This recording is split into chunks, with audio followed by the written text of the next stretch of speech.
कहा जाता है कि राजनीति में जब धर्म हावी हो जाए तो वो राजनीति नहीं। इन दिनों संसद यानी कि लोकसभा के सत्र में लगातार धार्मिक बातें हो रही हैं। कभी भगवान शिव की तस्वीर दिखाई जाती है तो कभी हिंदू समाज को कुछ टिप्पणी कर दी जाती है। विपक्ष को एक बड़ा बहुमत मिला है, लेकिन राहुल गांधी के इस बयान में कि हिंदू हिंसक है, तमाम वो बातें हैं जिसको लेकर आज हम लोक जन समाज पार्टी के राष्ट्रीय अध्यक्ष से बात करेंगे। सतीश जी हमारे साथ मौजूद हैं, जिनसे जानते हैं उनकी क्या प्रतिक्रिया है इस पूरे बयान को लेकर, क्योंकि कहीं ना कहीं ये बात कही जा रही है सत्ता पक्ष की तरफ से है कि हिंदू इस बात को लेकर नाराज हो गया। सतीश जी किस तरह से इस बात को देख रहे हैं, क्योंकि एक बड़ा इशू बना दिया गया है। देखिए, जो भी वार्ता है राहुल जी के इस बात का मैं निंदा करता हूँ। उनको इस तरह से नहीं कहना चाहिए। ठीक बात है कि उन्होंने आरएसएस के ऊपर या अन्य लोगों के ऊपर यह चीज कहा कि हिंदू हिंसक है। ठीक बात, इस चीज को व्यक्ति विशेष से कहना चाहिए था, उनको पार्टी से कहना चाहिए था कि आरएसएस जो हिंदूवादी नाम पर बात कर रही है वो हिंसक का कार्य है। वो इस तरह का है। बाद में उन्होंने अपने बयान में ये बात ऐड की थी। वो ठीक वही मैं कह रहा हूँ, बयान में ऐड किया था, लेकिन सिस्टम क्या था कि वो कहने के पहले इस चीज को नहीं किया।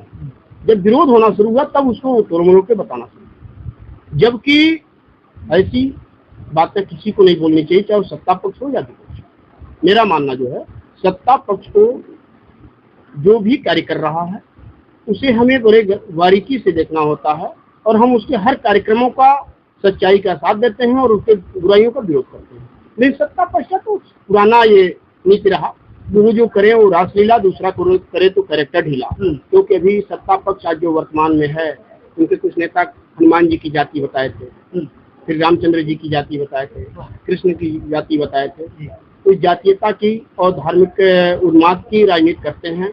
इनको थोड़ा सा मिला नहीं, अगर इतना ही इनके अंदर नैतिकता है।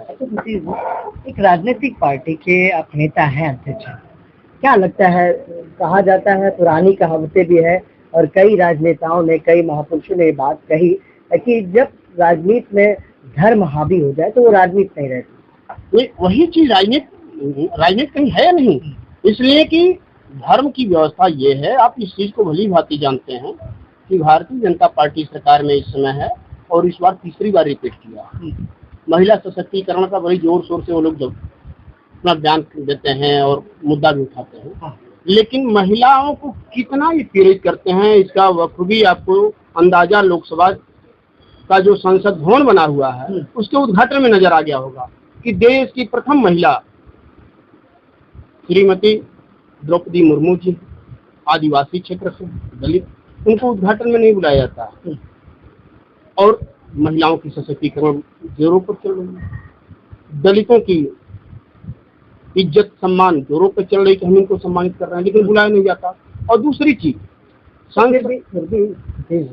कह रहे हैं कि चलिए मान लेते हैं पहले प्रथम महिला नागरिक जो हमारी द्रौपदी मुर्मू जी थी उनको नहीं बुलाया गया, लेकिन फिर भी तो जनता उनका साथ दे रही है, जनता उनका सपोर्ट करे। इसका मतलब साफ तौर पर यही देखा जाएगा ना कि जनता इस पूरी बात से कहीं ना कहीं खुश है और जनता को इस बात से कोई दिक्कत नहीं होती। संयोग से आपको जानकारी नहीं होगी। क्योंकि इनका 400 पार का नारा था, जनता नकार चुकी है और 400 अभी 240 से आए थे ना। आपके बगल में एक बांसगांव लोकसभा है, वहां से कांग्रेस प्रत्याशी सदल प्रसाद लास्ट तक रिकाउंटिंग के लिए जीत किए हुए था। उसको कहा जाता है कि आप पेपर लिखवा करके ले आइए, एप्लीकेशन बनवाइए, मैं रिकाउंटिंग कराऊंगा। और जो ही वो बाहर जाता है तो डीएम के दबाव में उनको जो है जीत प्रमाण पत्र दे दिया जाता है। तो बहुत जगह ऐसे हुए हैं। दूसरी चीज, अगर इनके साथ जनता है तो ये 3 घंटे लगातार प्रधानमंत्री जी बनारस में पीछे रहे, सबसे बड़े हार की बात यह है।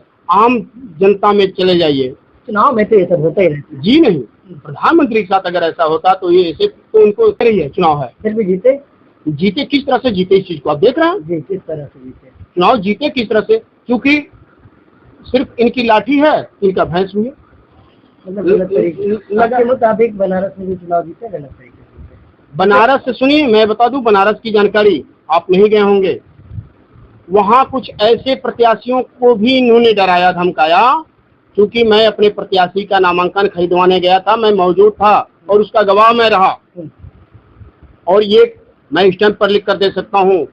वहाँ के डीएम को इन्होंने टॉर्चर किया था कि किसी भी प्रत्याशियों का नामांकन नहीं होना चाहिए, दबाव में आकर के काम कर रहा था। अगर कोई नामांकन खरीदने जाता था पर्चा, तो डीएम के द्वारा यह कहा जाता था कि अपने 10 प्रस्तावकों का नाम, मोबाइल नंबर, पता लिख करके पहले लेके आओ, आधार कार्ड ले करके आओ, उसके बाद जो है आपका नामांकन होगा। और नामांकन, सुन लीजिए, नामांकन पत्र दिया जाएगा।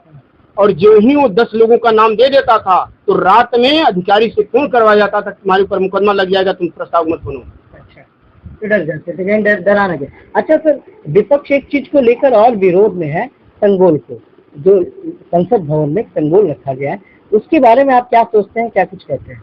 नहीं, संगोल के मामले में तो बिल्कुल ये कहना चाहिए कि संसद भवन जो है लोकतंत्र का हिस्सा है, राजतंत्र का हिस्सा नहीं है। और लोकतंत्र के हिस्से में कहीं भी संगोल नहीं आना चाहिए, क्योंकि संगोल मतलब सिर्फ और सिर्फ राजतंत्र का मापदंड होता है, और उस लोगों को दंडाधिकारी बनाने का स्थान कहाँ पे होना चाहिए? राजभवन में होना चाहिए, राजाओं के वहाँ होना चाहिए। जी, लोग भवन में पहुंच गए।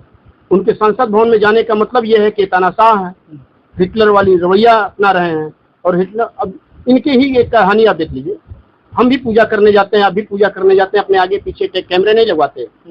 ये जाते हैं, जब कहीं कहते हैं कि मैं जा रहा हूँ गर्भगृह में पूजा करने, कुछ मैं अपने आप को समाधि के रूप में लेने जा रहा हूँ, लेकिन वहाँ आगे पीछे अगल बगल चारों तरफ कैमरे लगाए जाते हैं ताकि मैं तो जाएगी नहीं, बड़ी खबर नहीं है। जी नहीं, भगवान के वहाँ अगर पीएम बन के जाते हो तो भाई आप नहीं, वो नहीं बन के जा रहे हैं, लेकिन मीडिया की नजर में तो पीएम है, पीएम संन्यास, पीएम महोदय। मीडिया का कैमरा नहीं होता, वो इनका पर्सनल कैमरा होता है। मीडिया का कैमरा बाहर तक रहता है और मीडिया को बाहर रोक दिया जाता है कि माननीय प्रधानमंत्री जी ध्यान में गए हैं। तो ईश्वर ने भेजा है जी, ईश्वर ने, हम भी कह देते हैं मुझे तो ईश्वर ने भेजा है।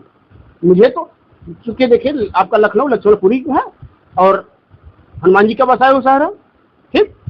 मैं महाराजगंज से चल के आया हूँ, मैं महाराजगंज का निवासी हूँ। मुझे हनुमान जी ने एक दिन सपने में कहा कि बेटा लखनऊ चलो, मैं वहाँ की राजगद्दी तुम्हें सौंप दूंगा। मैं लखनऊ आ गया। अपने ही जुबान से कहना है तो कोई किसी को बुला सकता है। सर, आखिरी सवाल है, पेपर लिख के कुछ कहना चाहेंगे? जब तक भारतीय जनता पार्टी की सरकार उत्तर प्रदेश से केंद्र तक रहेगी, न किसी को नौकरी मिलेगी, इसी तरह से पेपर लीक होता रहेगा, न किसी को कोई रोजगार मिलेगा। अभी आप देख रहे हैं 80 रुपए किलो टमाटर बिक रहे हैं मार्केट में। चुनाव बीता नहीं, 80 रुपए किलो टमाटर हो गए। चुनाव बीता नहीं, 2 रुपया दूध पर बढ़ गया। आप ये बताइए, जनता को खून चूसने के लिए सरकार बनी है कि जनता का साथ देने के लिए? जीएसटी मोटरसाइकिल पर, कार पर 7%, 6% लगाई जाती है और ट्रैक्टर पर 28% लगाई जाती है। जीएसटी के दायरे से डीजल और पेट्रोल को बाहर जनता नहीं समझ पा रही है। जनता समझ रही है, जनता समझ करके इनको यहाँ तक लाई और उससे फर्श पर लाई है, धीरे धीरे इनको नेता नाबूद कर देगी। तो ये थे हमारे सतीश कुमार, जो लोक जन समाज पार्टी के राष्ट्रीय अध्यक्ष है। अभी लोकसभा चुनाव में इन्होंने अपने तमाम उम्मीदवारों को मैदान में भी उतारा था। इनका साफ तौर पर कहना है कि संसद में जो कल की घटना घटित हुई है, जहां हिंदू शब्द का प्रयोग किया गया, जहां पर शिव जी की तस्वीर का प्रयोग किया गया, इसको कहीं ना कहीं एक उनके लिए एक निंदनीय घटना है। उसके साथ साथ उन्होंने कहा कि राजनीति में जब धर्म हावी हो जाए तो वो लोकतंत्र नहीं रहता।